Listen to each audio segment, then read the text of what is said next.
Shabbat Shalom. Our scripture reading today is Psalms 124, 1, 3, 6, and 8.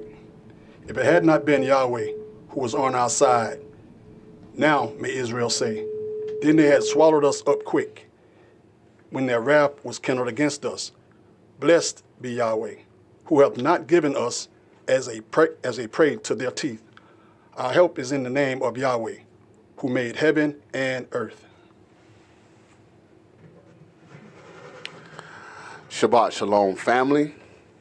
Our selection today, if it wasn't for Yah.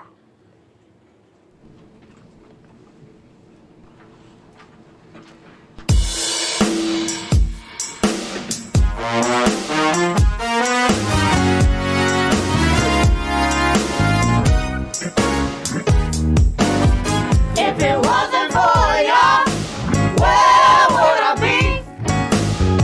My life was nothing until He set me free. What a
The oracles of the UCI.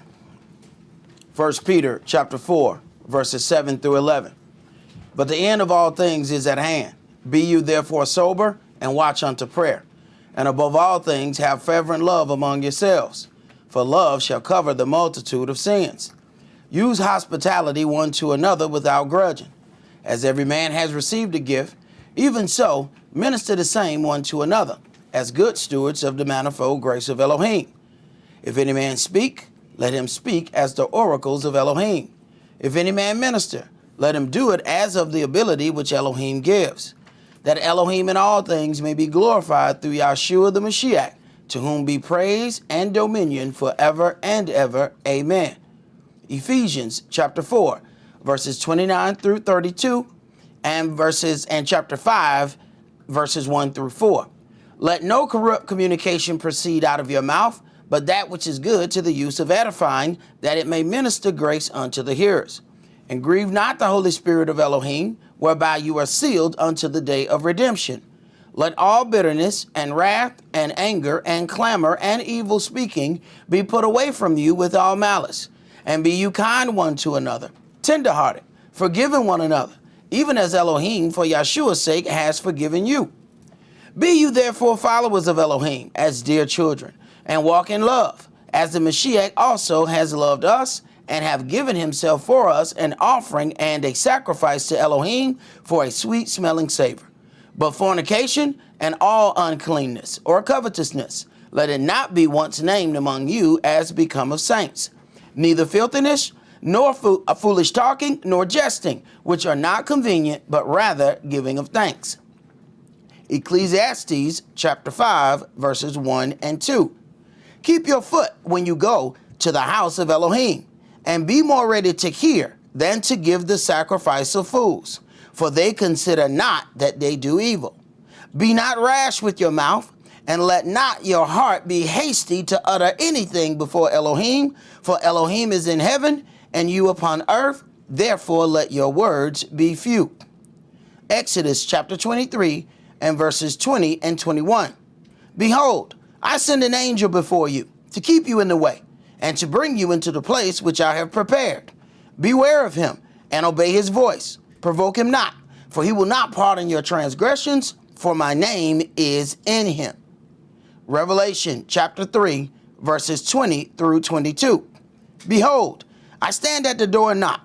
If any man hear my voice and open the door, I will come into him, and will sup with him, and he with me. To him that overcomes will I grant to sit with me in my throne, even as I also overcame and am set down with my Father in his throne. He that has an ear, let him hear what the Spirit says unto the churches. All right, Shabbat Shalom, family. Shabbat shalom. All right, today's class is the trailblazer, the point man, and the guide. Let's get into Genesis chapter 12. We're going to read verses 1 through 20, and let's look at our original trailblazer. That's Genesis chapter 12, verses 1 through 20. And once again, this class is entitled The Trailblazer, the Point Man, and the Guide.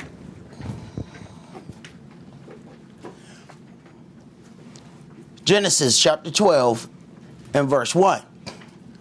Now Yahweh had said unto Abram, Get you out of your country, and from your kindred, and from your father's house, unto a land that I will show you. And I will make of you a great nation, and I will bless you, and make your name great, and you shall be a blessing. And I will bless them that bless you, and curse him that curses you. And in you shall all families of the earth be blessed. So Abram departed as Yahweh had spoken unto him, and Lot went with him. And Abram was 75 years old when he departed out of Haran. Now, in verse 4 here, it says that Lot went with him, right? But look at the first instructions in verse 1. Yahweh said unto Abram, Get you out of your country and from your kindred. Why is Lot going? Already you're not following the full instructions given to you. So we can see later on when these problems start happening with Lot, it's because you didn't follow the directions given to you. Go ahead. Verse 5. And Abram took Sarai his wife, and Lot his brother's son, and all their substance that they had gathered, and the souls that they had gotten in Haran, and they went forth to go into the land of Canaan. And into the land of Canaan they came. And Abram passed through the land unto the place of Shechem, unto the plain of Moreh. And the Canaanite was then in the land. And Yahweh appeared unto Abram, and said, Unto your seed will I give this land. And there builded he an altar unto Yahweh, who appeared unto him. And he removed from thence unto a mountain on the east of Bethel, and pitched his tent, having Bethel on the west, and Hai on the east. And there he builded an altar unto Yahweh, and called upon the name of Yahweh. And Abram journeyed, going on still toward the south. And there was a famine in the land.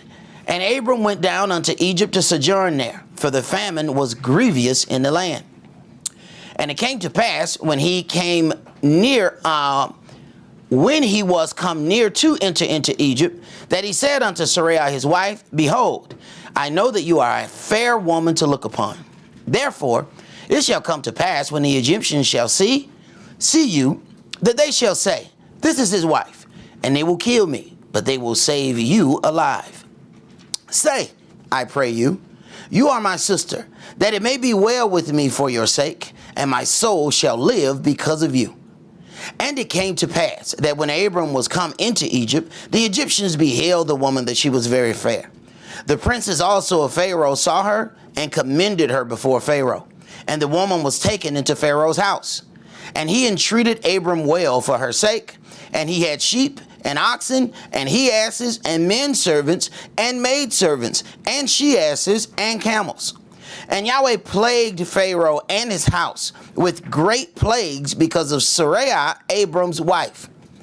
And Pharaoh called Abram and said, What is this that you have done unto me? Why did you not tell me that she was your wife? Why said you, She is my sister? So I might have taken her to me to wife. Now therefore, behold your wife. Take her and go your way. And Pharaoh commanded his men concerning him, and they sent him away, and his wife, and all that he had. So in the situation of Abraham, this is our original trailblazer. He set the course, he set the path that all Israel would follow.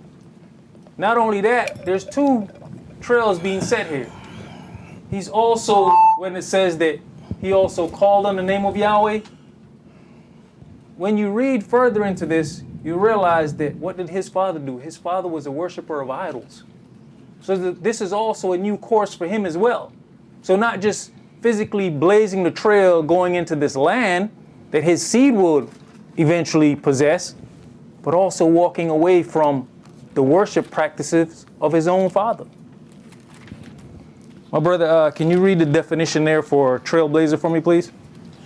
Trailblazer, pioneer, one that blazes a trail to guide others. Pioneer, a person who is among the first to explore or settle a new country or area. And that's what Abram did. Now, if you look at this map, the map that we have up there shows the journeying of three people. Abraham, Isaac, and Jacob, right? But if you look at it, where's Jacob traveling through? What's Esau traveling through? The same territories that's already been set forth by Abraham. All right, let's go to Numbers chapter 13.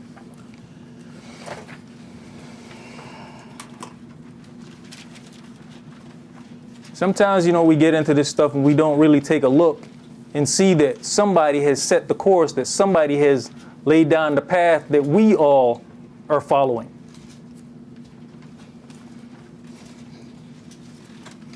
Numbers chapter 13, and we're going to read chapter 13 through chapter 14 and verse 4. Starting at verse 1 in chapter 13. Numbers chapter 13 and verse 1. And Yahweh spake unto Moshe, saying, Send you men, that they may search the land of Canaan, which I give unto the children of Israel. Of every tribe of their fathers shall you send a man, every one a ruler among them. And Moshe, by the commandment of Yahweh, sent them from the wilderness of Paran. All those men were heads of the children of Israel. Now, look at the instructions given by Yahweh, to Moshe. send you men, not just any men, that they may search the land, which I give unto the children of Israel. Of every tribe of their fathers shall you send a man, every one a ruler among them. So he didn't just say pick out a bunch of men out the tribes and send them. I need people who understand responsibility, people who have had positions, leadership position, to go out and do this job. So sometimes when we're doing stuff, you have to look who's seasoned. Are they capable of even handling the position that's being given to them? Go ahead. Verse 4. And these were their names of the tribe of Reuben: Shemua, the son of Zakur; of the tribe of Simeon, Shaphat, the son of Hori; of the tribe of Judah, Caleb, the son of Yephani; of the tribe of Issachar, Egal, the son of Yosef; of the tribe of Ephraim, Oshia, the son of Nun; of the tribe of Benjamin, Palti, the son of Raphu; of the tribe of Zebulun, Gadiel, the son of Sodai; of the tribe of Yosef, namely of the tribe of Manasseh, Gadai, the son of Susai; of the tribe of Dan, Amiel, the son of Gamali; of the tribe of Asher, Sether, the son of Mikael; of the tribe of Naphtali, Nabi, the son of Vapsi; of the tribe of Gad, Geuel, the son of Machi. These are the names of the men which Moshe sent to spy out the land. And Moshe called Hoshea, the son of Nun, Yahshua. So every tribe is represented. Nobody can't feel like one tribe is better than the other. Everybody has a representation from their tribe. A representative is there for each tribe. So we can't say that, well, favoritism was showed on this side versus favoritism showed on that side. Each one of y'all have a representative to come back and bring word of what you have seen. Go ahead. Verse 17. And Moshe sent them out to spy the land of Canaan, and he said unto them, Get you up this way southward, and go up into the mountain, and see the land, what it is, and the people that dwell therein, whether they be strong or weak, few or many, and what the land is that they dwell in, whether it be good or bad, and what cities they be that they dwell in, whether in tents or in strongholds, and what the land is, whether it be fat or lean, whether they be wood therein or not. And be you of good courage, and bring of the fruit of the land. Now, even with this, going out to spy out the land, there's specific things I need you to look for. You ain't just going there to hang out just to see how good the land might look. There's specifics that I need you to look for, right? See the land, what it is, what type of land, and the people that dwell therein, whether they be strong or weak. This is a recon mission. So that way when you come back to us, we know fully what we are facing. We need to understand the terrain. We need to understand the people that's there. We need to know if it's few or many people, and what the land is that dwell there, and what the land is that they dwell in, whether it be good or bad. What cities. So somebody's got to be taking account of all this stuff. What cities they be in, that they dwell in, whether in tents or in strongholds. It makes a difference. You understand what strongholds are? I'm sure for all y'all military people, y'all understand what strongholds are. This is a recon mission. People living underground. That's kind of what got America tore up in Vietnam. Not understanding who they were messing with. And what the land is, whether it be fat or lean, whether there be wood therein or not. Instructions. Because we're coming behind you. And when I say we, I mean a multitude of us is coming behind you. Go ahead, my brother. Now, the time was the time of the first ripe grapes. Verse 21. So they went up and searched the land from the wilderness of Zin unto Rehob, as men come to Hamath. Now, I had to kind of look this up too. It says the time of the first ripe grapes. Do we even take into consideration when fruits bear? So if anybody understands the time of the first ripe fruits, they going into kind of the fall season. That's when they're going to spy out this land. Go ahead. Verse 21. So they went up and searched the land from the wilderness of Zin unto Rehob as the men come to Hamath, and they ascended by the south and came unto Hebron, where Ahiman, Shishai, and Talmai, the children of Anak, were. Now Hebron was built 7 years before Zoan in Egypt. One second, my brother. Y'all need some Bibles? We can get some Bibles for you guys if you need Bibles. Yeah, can we get 2 Bibles out front, please? Go ahead. Verse 23. And they came unto the brook of Eshcol, and cut down from thence a branch with 1 cluster of grapes, and they bare it between 2 upon a staff, and they brought of the pomegranates and of the figs. The place was called the brook of Eshcol, because of the cluster of grapes which the children of Israel cut down from thence. And they returned from searching of the land after 40 days. And they went and came to Moshe and to Aaron and to all the congregation of the children of Israel unto the wilderness of Paran to Kadesh, and brought back word unto them and unto all the congregation, and showed them the fruit of the land. And they told them and said, we came unto the land whither you sent us, and surely it flows with milk and honey, and this is the fruit of it. Nevertheless, the people be strong that dwell in the land, and the cities are walled and very great. And moreover, we saw the children of Anak there. The Amalekites dwell in the land of the south, and the Hittites and the Jebusites and the Amorites dwell in the mountains, and the Canaanites dwell by the sea and by the coast of Jordan. So this is some real recon stuff to understand what tribes are where. Go ahead. Verse 30. And Caleb stilled the people before Moshe and said, let us go up at once and possess it, for we are well able to overcome it. But the men that went up with him said, we be not able to go up against the people, for they are stronger than we. And they brought up an evil report of the land which they had searched unto the children of Israel, saying, the land through which we have gone to search it is a land that eats up the inhabitants thereof, and all the people that we saw in are men of great stature. And there we saw the giants, the sons of Anak, which come of the giants, and we were in our own sight as grasshoppers, and so we were in their sight. So, if they're on a recon mission, you're supposed to be moving incognito. First thing they say that, and we saw the giants of the Anak, which come of the giants, and we were in our own sight as grasshoppers. So that's your own thought process about how you see yourself. And how do you know, and so we were in their sight, how do you know that they saw you as little or beneath them? You're supposed to be on a recon mission.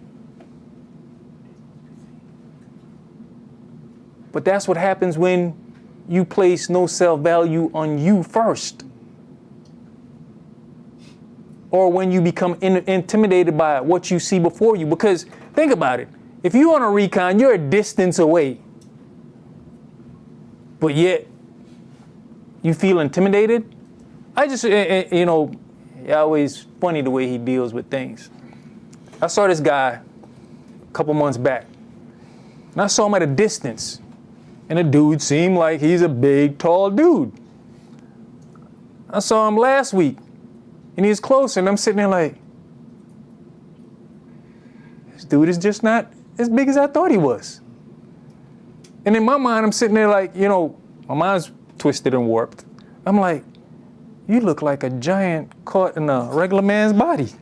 Because he had a big head, big structure, but he was short. I'm like, you look like a giant caught in a regular man's body.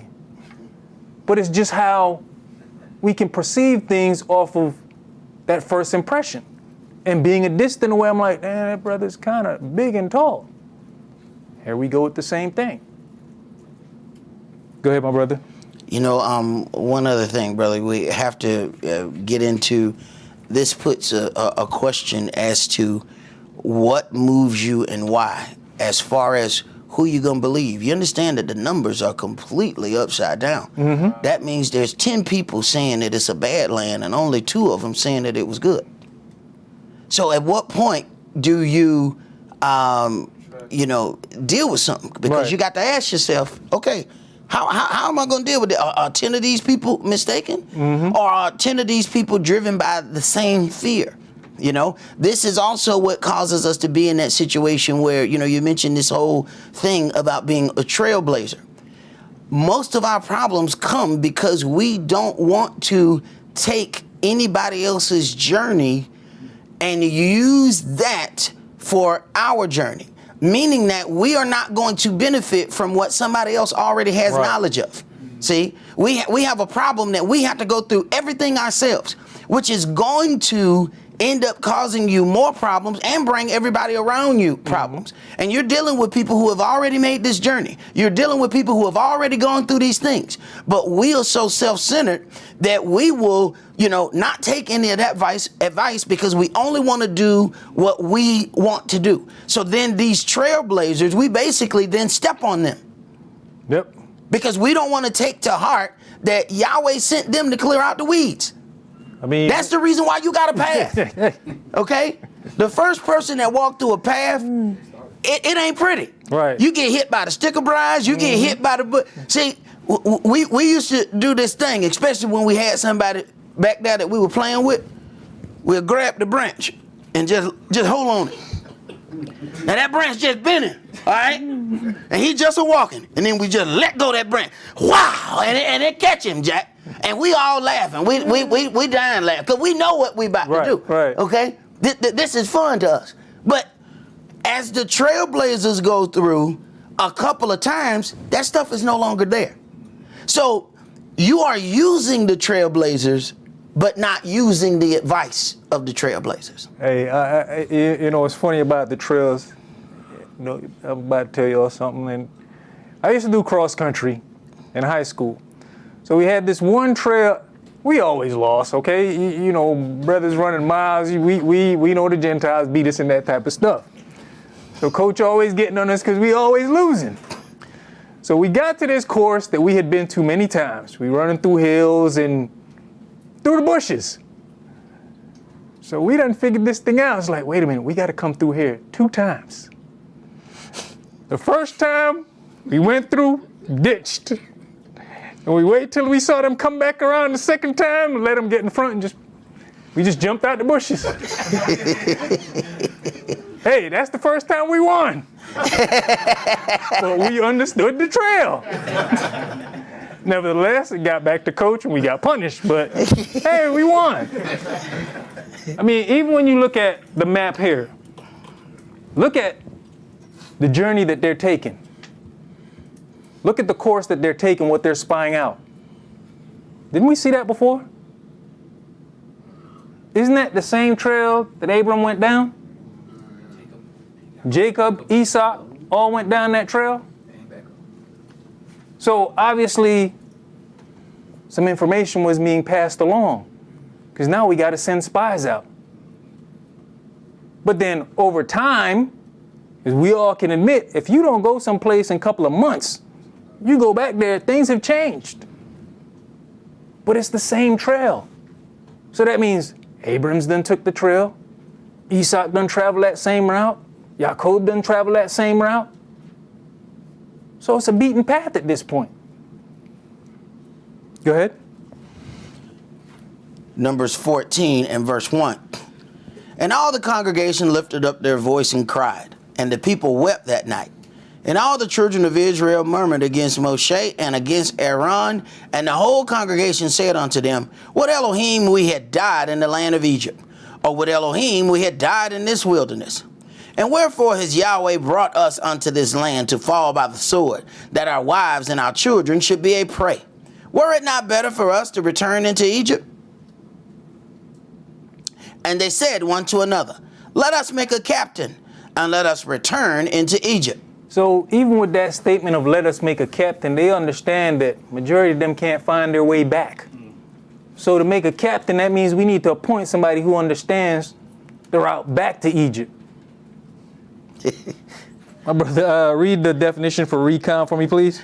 You know, when you think about that, brother, that's like the individuals who always suggest something that they not gonna do. Mm-hmm. You know, somebody ought to change this flat tire. He go to wrench. Oh no, I didn't mean me. I was just saying somebody with the ability to change tires should change. You can see us in here if you look good enough. Oh yes. You can see us in here. Yeah, we're constantly suggesting things that we're not gonna deal with. You know, and that's definitely a problem. Yep. Recon. A recon patrol is usually small. A squad, or even better, a fire team. Recon patrols make every effort to avoid getting into a fight or being detected by the enemy.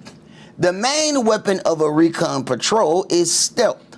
The mission of a recon patrol is to gather more detailed information about a point on a map like a hilltop, an area like a valley, or a route like a road.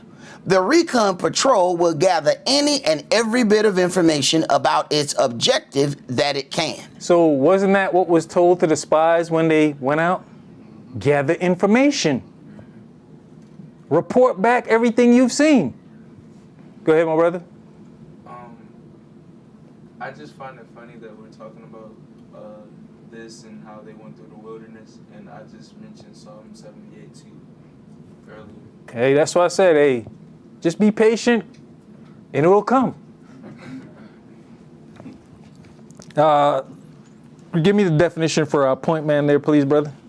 Point man, the soldier at the head of a patrol. He also has the first and most exposed position. So who wants the point man job? Anybody? Somebody ready to go. Let's go to Exodus chapter 23. I know it's a lot of military people in here, so most of y'all understand what's going on today. This is right up your alley. I see Yona shaking his head over there. But here's the thing. We all have to start understanding what it means to be militant-minded. We have camps out there who got names as colonels and sergeants and whatever, so they already got that mindset. We got to understand that the house of Judah is what? Built up of what? The house of Judah, not the tribe of Judah. Mm-hmm. You got your priests, Mm-hmm. your warriors. Anyone? Okay, thank you. Warriors, kings. Yeah, everybody's so quiet. Exodus chapter 23, we're going to start at verse 20. Verse 20. Behold, I send an angel before you to keep you in the way and to bring you into the place which I have prepared. Beware of him and obey his voice. Provoke him not, for he will not pardon your transgressions, for my name is in him. But if you shall indeed obey his voice and do all that I speak, then I will be an enemy unto your enemies and an adversary unto your adversary. For mine angel shall go before you and bring you unto the Amorites and the Hittites and the Perizzites and the Canaanites, the Hivites and the Jebusites, and I will cut them off. So what was just appointed onto the angel? He's the point man. Go ahead. Verse 24. You shall not bow down to their gods, nor serve them, nor do after their works. But you shall utterly overthrow them and quite break down their images. And you shall serve Yahweh your Elohim, and he shall bless your bread and your water. And I will take sickness away from the midst of you. There shall nothing cast their young, nor be barren in your land. The number of your days I will fulfill. I will send my fear before you and will destroy all the people to whom you shall come, and I will make all your enemies turn their backs unto you. And I will send hornets before you, which shall drive out the Hivite, the Canaanite, and the Hittite from before you. I will not drive them out from before you in 1 year, lest the land become desolate, and the beasts of the field multiply against you. By little and little I will drive them out from before you, until you be increased and inherit the land. And I will set your bounds from the Red Sea even unto the sea of the Philistines, and from the desert unto the river. For I will deliver the inhabitants of the land into your hand, and you shall drive them out before you. You shall make no covenant with them, nor with their gods. They shall not dwell in your land, lest they make you sin against me. For if you serve their gods, it will surely be a snare unto you. You know, he said, if you serve their gods. When you go and join the military, what are you doing? Serving. Okay. Now remember the position that was given to the angel, right? He was given as point man, right? Let's go to Exodus chapter 14. We're going to read verses 5 through 20.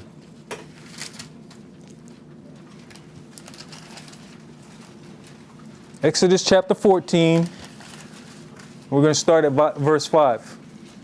Exodus chapter 14 and verse 5. And it was told the king of Egypt that the people fled. And the heart of Pharaoh and of his servants was turned against the people. And they said, why have we done this? That we have left Israel. Let Israel go from serving us. So, if we don't understand, this is the children of Israel leaving out of Egypt. Go ahead. Verse 6. And he made ready his chariot and took his people with him. And he took 600 chosen chariots and all the chariots of Egypt and captains over every one of them. And Yahweh hardened the heart of Pharaoh, king of Egypt, and he pursued after the children of Israel. And the children of Israel went out with an high hand.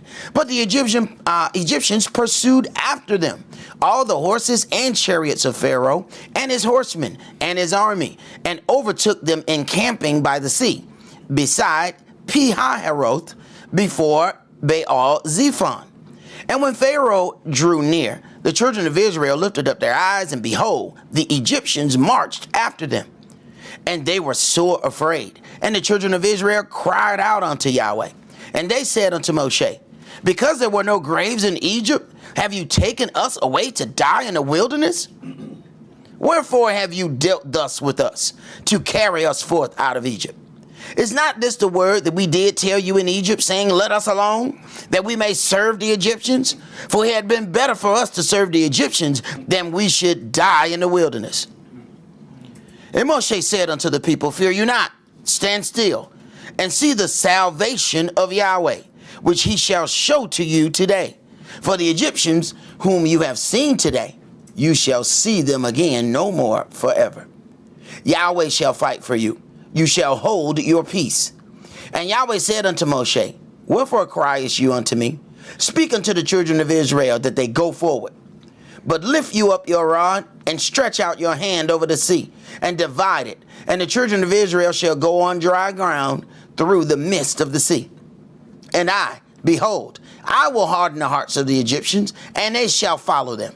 And I will get me honor upon Pharaoh, and upon all his hosts, upon his chariots, and upon his horsemen. And the Egyptians shall know that I am Yahweh, when I have gotten me honor upon Pharaoh, upon his chariots, and upon his horsemen.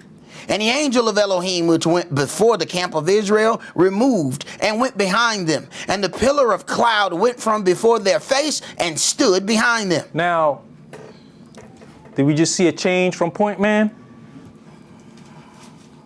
Understanding defense, understanding strategy, sometimes you got to make a shift. You've got to make a move. You've got to make a change. He's leading them. But the trouble is coming from behind. Who's the most powerful individual there? The point man now has to become the rear reward. Because for me to stay point man and face them, that means what? All y'all got to turn around. I need you to keep going forward. I'll go to the back. Can we do that when it's necessary and we see circumstances and situation? Even in your own household, certain situations happen, and you might have to say to your wife, hey, I need you all to go to the back. we constantly see strategy. In the situation with Esau and Jacob, what happened when Jacob was going back? Did anybody see military strategy? When he was going to face him, what did he do? He separated his family. Do we understand how to move? When it's time to move? Are we watching how we're moving? We keep saying Yahweh is building a family. But at the same token, we have to understand the members of the family. We have to understand each other's weaknesses and strengths. Like I said, I know we've got military brothers in here as well as military sisters.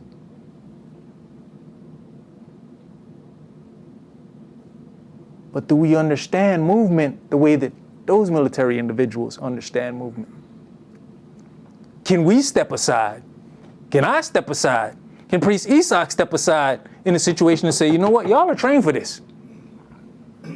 It says we'll have to leave out of here by ships, right? Do y'all understand how many Navy people we have here? I'll be relying on you on those ships. We've got Marines as a part of here, and some other services that I may not even know of. But even outside of that, there's people here with other skill sets that is going to be necessary and come in handy. But will we be able to step back and say, you know what, brother, that's your thing, handle that. Or help me with this. Go ahead. Verse 20. And it came between the camp of the Egyptians and the camp of Israel, and it was a cloud and darkness to them. But it gave light by night to these, so that the one came not near the other all night. All right. My brother, can you read the definition for guide for me, please? Guide, H5090, Nahag, a primitive root to drive forth, a person, an animal, or chariot. That is, lead, carry away, reflexively to proceed, that is, impel or guide oneself.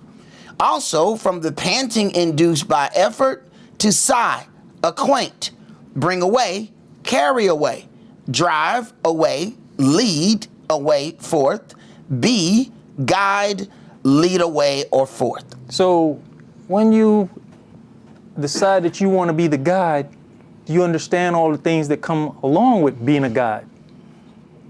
Can you carry away? It also says to drive away, to lead, acquaint. It means you have to acquaint yourself with situations and circumstances. On our recent camping trip, we went on a hike, of which I was set as point man. During the hike, the trailblazer adventurer got the best of me, in turn causing me to become a bad guy to the almost 30 people following my lead. A conversation later on that evening with Priest Esauc brought some things into perspective. He told me there's nothing wrong with being a trailblazer adventurer. Just do it on your own. That way, when it comes time to lead the people, you already have knowledge of the path. See, we got caught up on that, just do it on your own. No, there's more to just doing it on your own. Once it was discovered that we were off the path, a bit of true Israel showed itself. Some were happy to just keep hiking along. Some seem upset due to setting their own time constraints or what time we would be back at the campsite. Some were disrespectful when corrected about being in the path of cars, as we were the ones off the hiking trail, resulting in others following their behavior. And then there was those who were just tired and wet from the rain. But I'm glad to report there was no coup d'etat. We should all examine ourselves as Yahweh puts us through different scenarios during our basic training. Most of us who have gone on the previous camping trips can attest to the fact that this year was the first time we had to deal with the rain every day. And because of this, I think we all learned that there are different types of tents for camping, depending on the type of weather you will have to deal with. I don't think there was one family who didn't have to deal with some type of water getting into their tent from all the rain. This made me think about our forefathers and what they may have gone through during the 40 years in the wilderness. As one season changed to the other, we never actually read about the weather conditions that they had to endure. Let's go to Jeremiah chapter 50.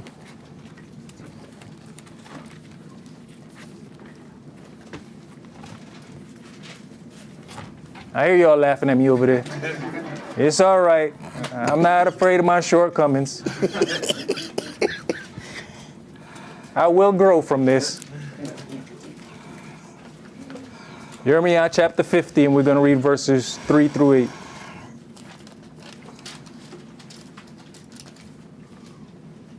Jeremiah chapter 50 and verse 3. For out of the north there comes up a nation against her, which shall make her land desolate, and none shall dwell therein. They shall remove, they shall depart, both man and beast. In those days and in that time, says Yahweh, the children of Israel shall come, they and the children of Yehudah together, going and weeping. They shall go and seek Yahweh their Elohim. They shall ask the way to Zion with their face thitherward, saying, Come, and let us join ourselves to Yahweh in a perpetual covenant that shall not be forgotten. So they will go asking the way to Zion. The path, the trail's already been set, but we know nothing about it. But there's going to have to be some kind of organization when we get to this point. It is coming. Go ahead. Verse 6. My people have been lost sheep. Their shepherds have caused them to go astray. They have turned them away on the mountains. They have gone from mountain to hill. They have forgotten their resting place. All that found them have devoured them. And their adversaries said, We offend not, because they have sinned against Yahweh, the habitation of justice, even Yahweh, the hope of their fathers. So it goes to show you the nations understand our downfall. They understand why we are in the position that we're in. We just don't understand it. Go ahead. Verse 8. Remove out of the midst of Babylon, and go forth out of the land of the Chaldeans, and be as the he-goats before the flock.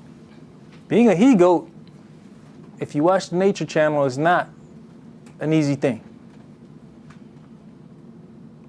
But them he-goats got horns for a reason. So when it's time to go head up, it's time to go head up.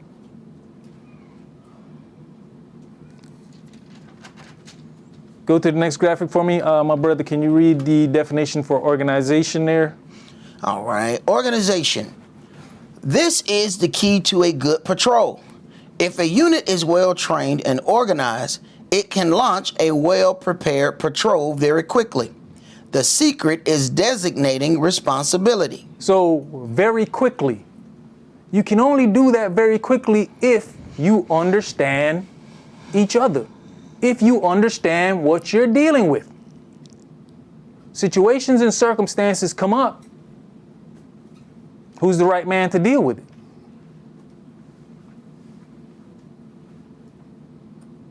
There's things that has happened in here over the years.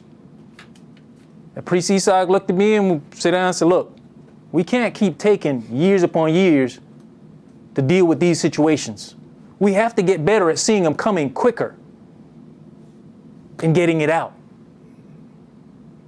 Because you let something linger too long, how many other people are being affected? So even he and I have had to start putting that pressure on one another. And we've even put it on y'all brothers. What we say, hey man, you see a situation, take care of it. If you know it goes against what's in Scripture, don't run come call me. Don't run come find him. If you're already in the midst of it and you know how to deal with it, deal with it. We can talk about it later. Because we're all responsible for what happens in the sanctuary. Go ahead, my brother. Patrol leader. This is the person responsible for the safety, success, and deployment of the patrol. The PL must make sure everything goes according to plan, usually his plan. During the patrol, he moves around the formation as needed, preferring to stay in a position where he can best control the movement and activities of the patrol. Usually, this is near the front and in the vicinity of the navigator. The radio operator usually stays real close to the patrol leader. So, do we see Yahweh in this? It says, according to his plan. He said, I set an angel before you, and don't you provoke him. What did he say? He's not going to pardon. He got a job to do. Read the next definition for me, please. Assistant patrol leader. This is the second in command. He may coordinate supporting fires, liaison with the front line units, or whatever the PL assigns him to. During the patrol, he is usually located near the rear of the formation in case the patrol leader becomes a casualty, in which case he takes over. He also remains in the rear of the formation so that there is a senior man with the formation if it is cut in two for some reason. Do we consider that? We've heard it said before. Priest Esaac has said it before. What if we don't all end up in the same place when we get up out of here? For those who want to come haphazardly, what are you really gaining? For those who have no foundation and constantly searching this and searching that and can't sit still, where is your foundation? Where is your stability? Is anybody thinking about what happens if I need to lead?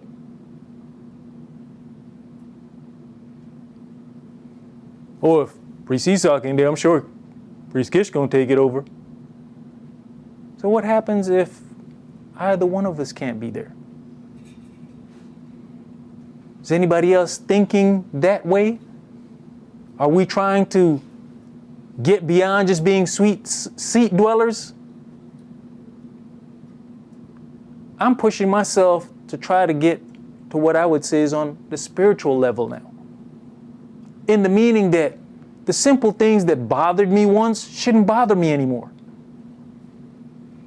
If we're still getting upset in something as simple as traffic, there's something wrong with our spirit. We should be able to grow beyond that. If simple words are still bothering us, there's something wrong with our spirit. We need to be growing beyond that. When are we focused on trying to become those spiritual beings? Next definition for me, brother. You know, brother, there's also things that we can do to aggravate our spirit. You know, it was at one point in the beginning of my walk where I was going back and forth. I was doing the Little League football thing.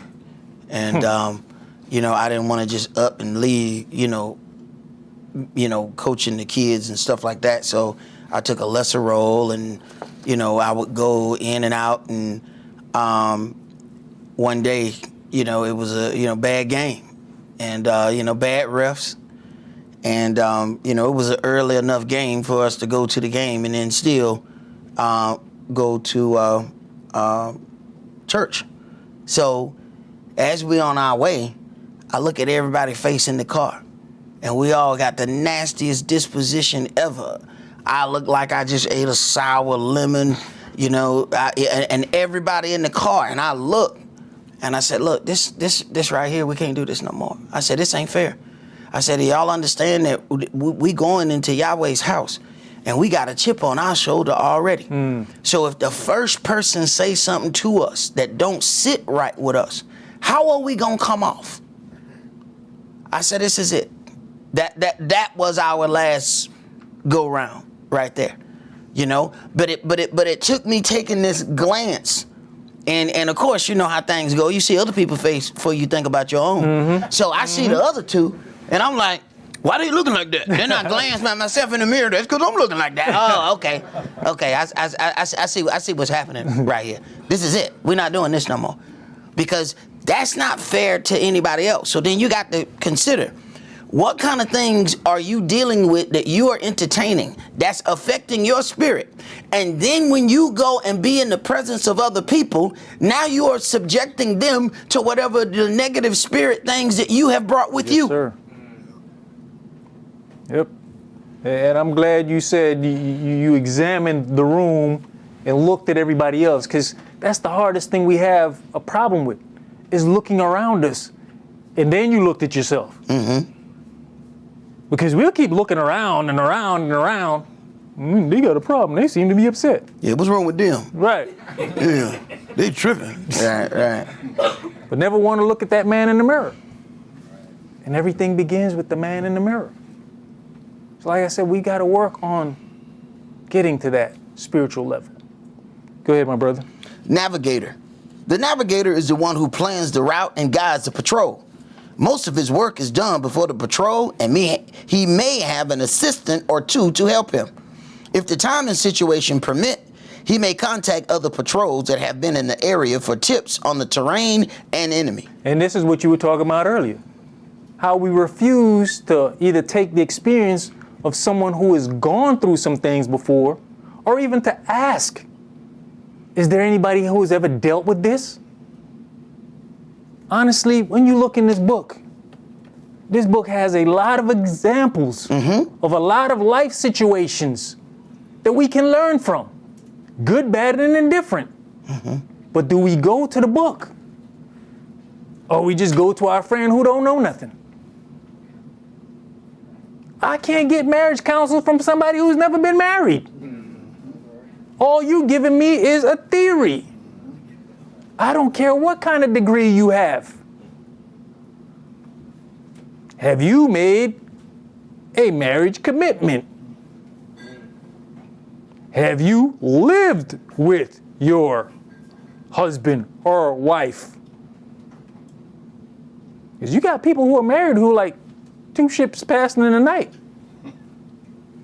That does not constitute a marriage until, hey, this here pandemic has caused a lot of relationships to fall. Because people actually had to stay in the same 4 walls with each other for longer periods of time than they were used to. They didn't realize, you know what, I don't even like you. I don't like you either. Same with the kids, bro. So, no, keep it 1,000, okay? Now they understand why they kept getting those notes from school. See, they didn't have to deal with their kids that long. Yep. See, you deal with them enough, you put a little snack in the bag and send them on there, have a good day. And then you see them again in the afternoon, But that period between 8 to 3, you don't see those hellion hours. Yep. See, they don't show those to you. But when you sitting at home with them, you start to see. Now I see what Miss Johnston was talking about.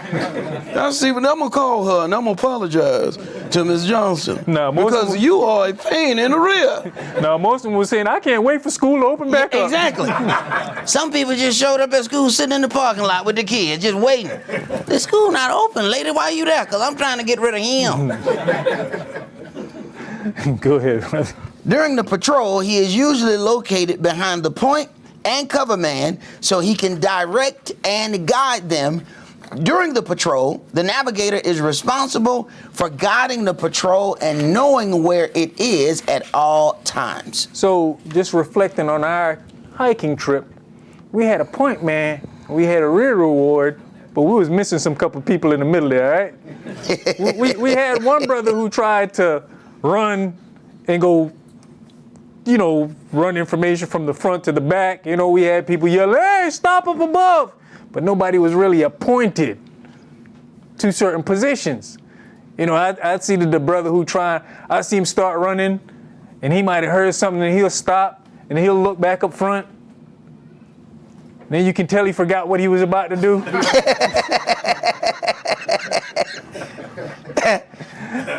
I said, poor fella, he's trying. All right, my brother, read the next definition, please. Point man. The point man is the front security man. It is his job to keep the patrol from getting ambushed by the enemy. despite what most people might think. The point man position is not where a patrol leader puts someone he doesn't like or someone who is incompetent. I see that. That helped me to understand that you might like me, you know what I'm saying, when you put me as point man. The point man, usually a veteran, and knows exactly what he is doing. He takes directions from the navigator and leads the patrol in such a way as to keep it from being detected. Now, remember earlier when I said Priest Esaac said, go hike the trail on your own. Do it on your own. What it says. The point man usually is a veteran and knows exactly what he's doing. So when everybody was laughing at me, he said, go do it on your own. Get some experience. Understand this trail.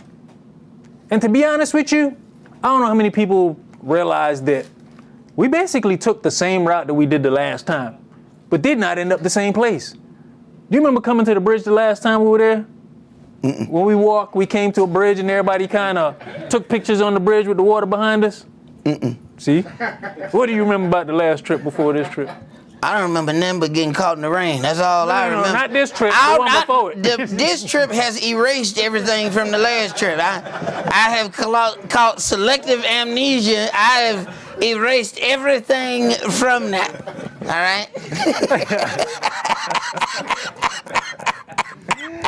Even when it came down to fishing, we had a man appointed to help people fish. Because that's what he do. I caught my first fish in life, by the way, out there. I appreciate that, brother. And even in that position, as being the point man for fishing, this is somebody who likes to fish. Did you get much fishing done, brother? He didn't get no fishing done. He was helping everybody else the whole time. Exactly. So can you give up your own pleasures to now help the other people to experience what you already know? Give up of yourself. Go ahead. This means he does not follow roads, streams, ridge lines, etc. Woods-wise individuals make some of the best point men. The point man may also be a tracker. Prior to the patrol, he may be assigned to assist the navigator in planning the route. What does that mean? They're going to go out. They're going to look at stuff. They're going to examine it. So he's got some type of knowledge of where he's going when he's up front. Let's go to Mark chapter 6.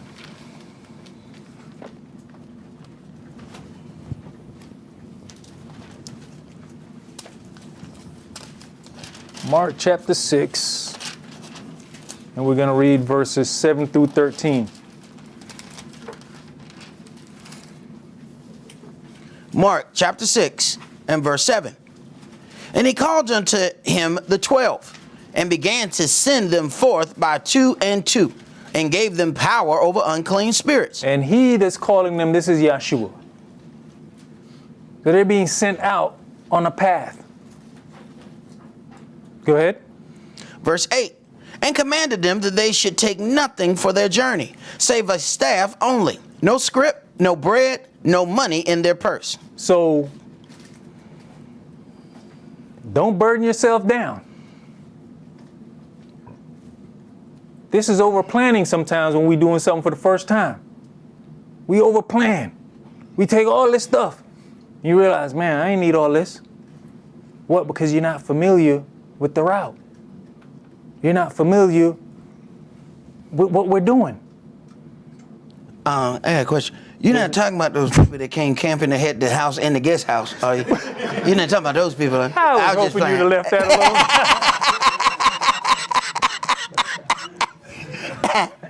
But they had a butler and everything out there. Master William. Yeah. But in return, that was the opposite side. They had been camping enough that they say, you know what? We want to live a little bit more luxurious this time around. Yeah, we had a whole bistro out there. They had a whole, they had a bar, restaurant, everything. I'm sorry, bro. We at verse 9? Yes, sir. Go ahead, verse 9. Verse 9. But be shod with sandals, and not put on 2 coats. And he said unto them, in what place soever you enter into an house, there abide till you depart from that place. And whosoever shall not receive you nor hear you when you depart thence, shake off the dust under your feet for a testimony against them. Verily I say unto you, it shall be more tolerable for Sodom and Gomorrah in the day of judgment than for that city. And they went out and preached that men should repent. And they cast out many devils and anointed with oil many that were sick and healed them. And King Herod heard of him. That's okay. That's as far as you want to go? Let's go to Okay. Luke chapter 10. I want y'all to remember this whole thing about what he said to them, right? He said for their journey, take a staff only, no scrip, no bread, no money in their purse, but be shod with sandals and not put on 2 coats. So does it get cold enough there that you might need 2 coats? Those are the things that we don't even understand. Do we understand what the weather is like in Israel? Do we understand what the weather's like over in that terrain, period? European countries are cold. Asian countries are cold. African countries, depending on where you're at, is cold too. But he specifically said, don't take 2 coats. Was this something normal? He didn't even say take. He said put on. Don't put on 2 coats. Hey man, what you mean don't put on 2 coats? Hey, sometimes I know the sisters on the other side want to put on 2 coats because it just gets that cold in here. Okay, I'll make it that cold in here.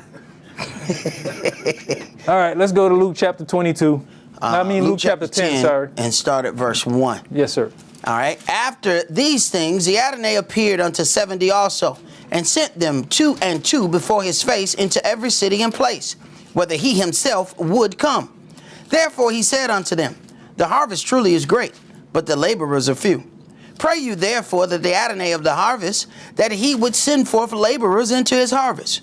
Go your ways. Behold, I send you forth as lambs amongst wolves. Carry neither purse, nor scrip, nor shoes, and salute no man by the way. And into whatsoever house you enter, first say, peace be to this house. Now, understand what he said. He sent them where he would actually go, that he would eventually go there. So they set in the trail. He said where he would eventually come.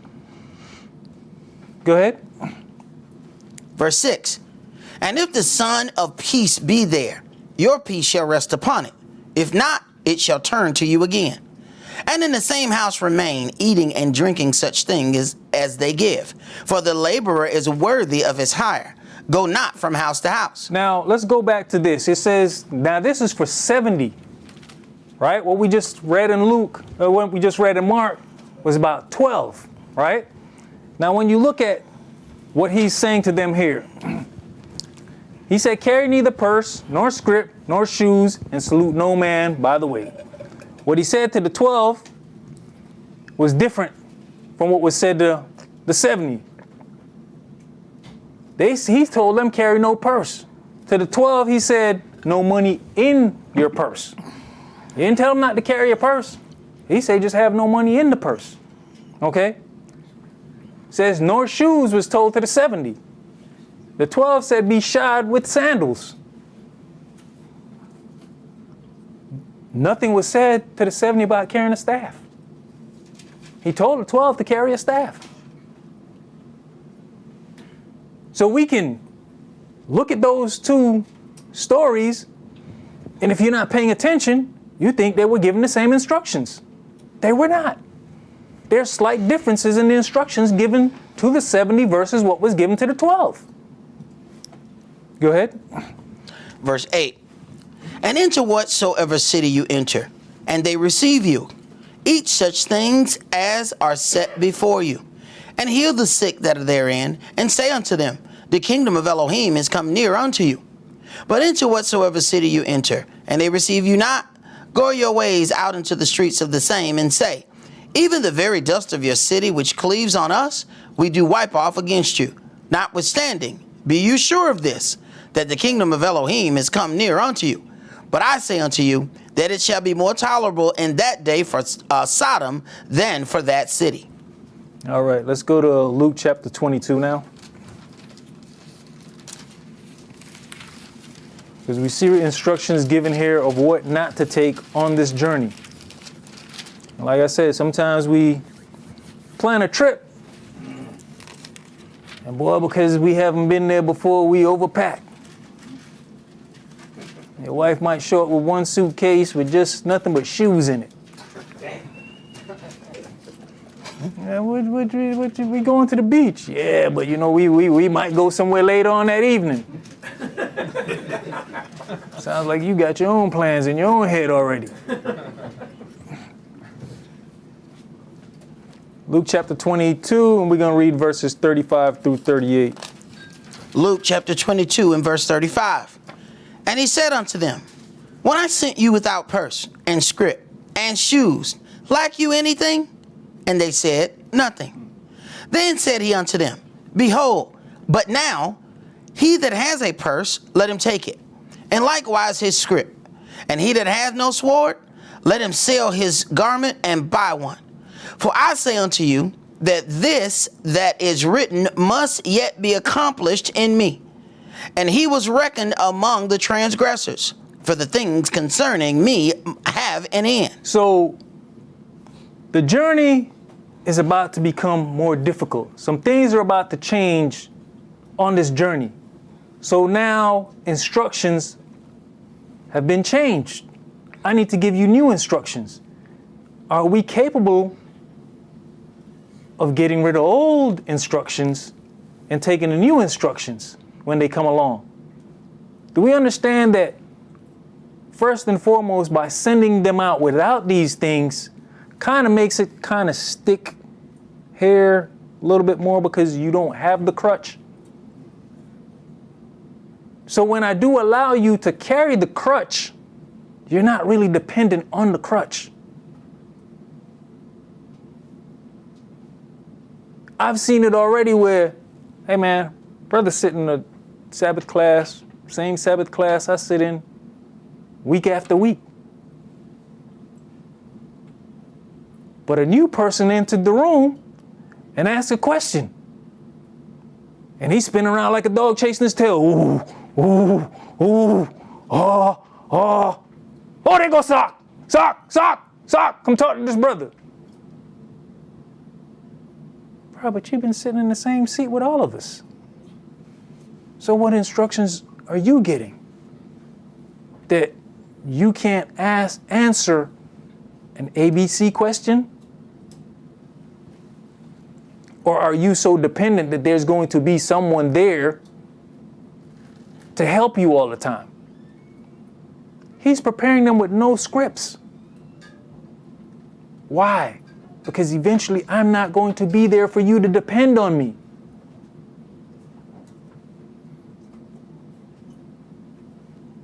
Once you got the script, it's just, don't know if you want to verify something. Not that you're dependent on it. I tell people, yeah, I might can't quote exactly what book and chapter and all that, but you say it wrong, I'll tell you you're wrong. You say a scripture wrong, and I'll tell you that don't say that. Hey, maybe eventually y'all will get me to where I can quote books and chapters and scriptures and tell you exactly where it's at. But for right now, that's not my forte. That's not my thing.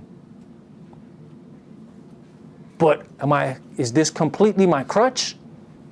No.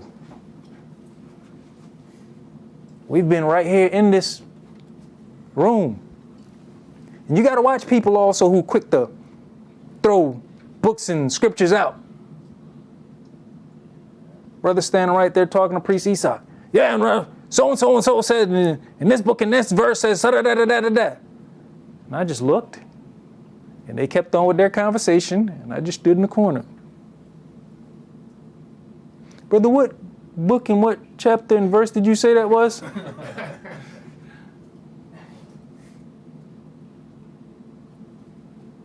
my brother, that does not say that.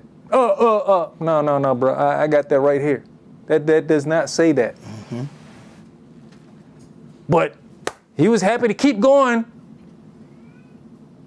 And if I was another kind of person, oh man, this brother can throw out chapters and verses and scripts and be in awe.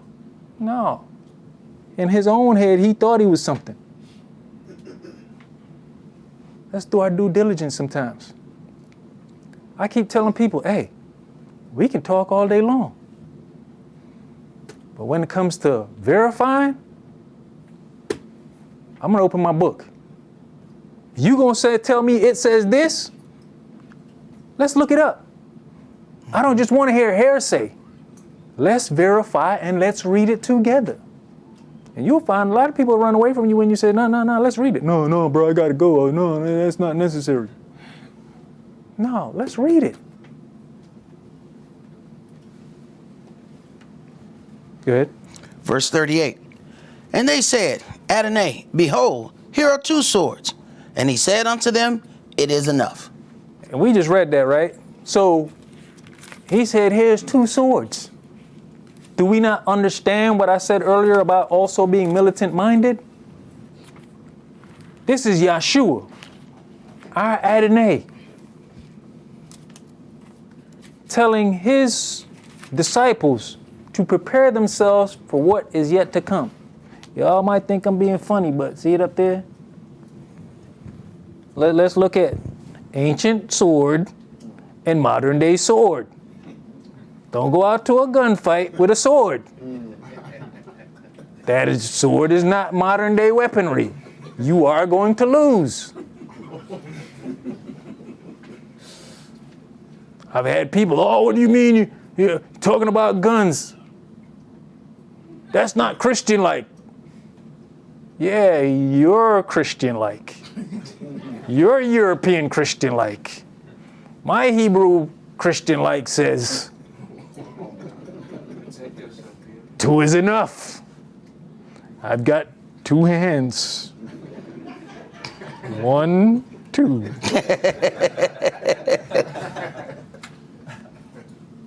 You had something there, brother? Yeah, it's funny how they say that it's not Christian-like, but it be the same European Mm-hmm. load up, own guns, and they say they Christian. Right. Right. They've marched off to war in every land.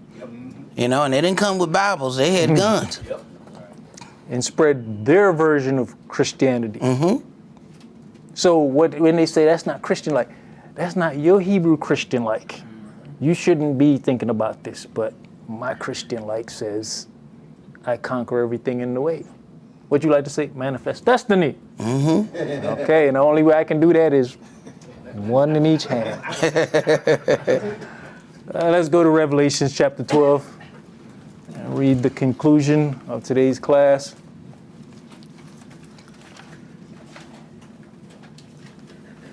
Revelation chapter Yes. 12, Yep.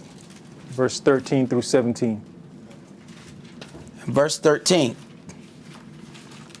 And when the dragon saw that he was cast unto the earth, he persecuted the woman which brought forth the man-child. And to the woman were given 2 wings of a great eagle, that she might fly into the wilderness, into her place, where she is nourished for a time, and times, and a half of time, from the face of the serpent. Now it says, and to the woman were given 2 wings of a great eagle. When Yahweh spoke about bringing the children of Israel out of Egypt, what did he say about that? Did he say, did I bear you up on eagle's wings? And here we go with that same scenario again, right? But then it says that she might fly into the wilderness, into her place. That means there's a place already prepared for her. It's already set for a time and half a times. Go ahead. Verse 15. And the serpent cast out of his mouth water as a flood after the woman, that he might cause her to be carried away of the flood. And the earth helped the woman, and the earth opened her mouth and swallowed up the flood which the dragon cast out of his mouth. And the dragon was angry with the woman, and went to make war with the remnant of her seed, which keep the commandments of Elohim and have the testimony of Yahshua the Mashiach. So just like Yahshua prepared his disciples, saying, some rough times are coming. We read it here. Some rough times are coming. And we have to be prepared mentally, spiritually, and physically. 3.5 years in the wilderness. We just been doing it. We didn't even do it a whole week, did we? No. So we don't know the experiences of what it's like to be out in the wilderness. This is not going to be for a week. This is not going to be for a couple of days. 3.5 years. So we're going to have to understand the trail. We're going to have to understand how to move within that vicinity. We can pray to Yahweh that it'll be like the first wilderness where he might provide us manna. If not, we're going to have to learn how to survive with the things in the wilderness. We're going to have to understand what to eat and what not to eat. That's both plants, insects, and animals.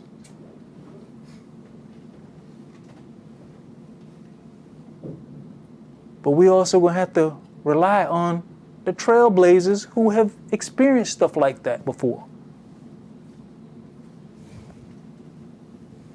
Fittingly, we're getting ready to go into the Feast of Tabernacles, dwelling in booths.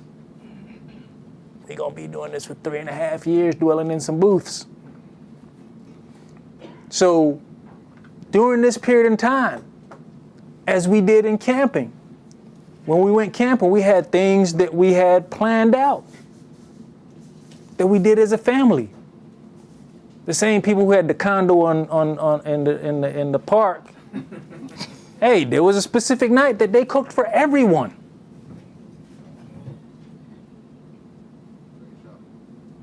That was a great undertaking, to supply food for everyone. As a matter of fact, the brother and his family didn't even go hiking. They gave up hiking so they could stay behind and prepare the food so when everybody got back, there was food for everyone. At least we'd be selling our birthright for some lentils. But we've got to get that mindset. We got to still be able to remember that we move as a family. During the Feast of Booths, every day there's something planned out for us to have activities. During the time in the wilderness, are we going to remember things like this and be able to come together and say, you know what, let's plan some stuff. Let's sit down and be a family and have games and recall and remember? Or are we all just going to become selfish and look out for oneself? That's going to make it a hard 3.5 years in the wilderness if every man is just for himself. That's all we're going to do for today. Shabbat Shalom. Shabbat Shalom.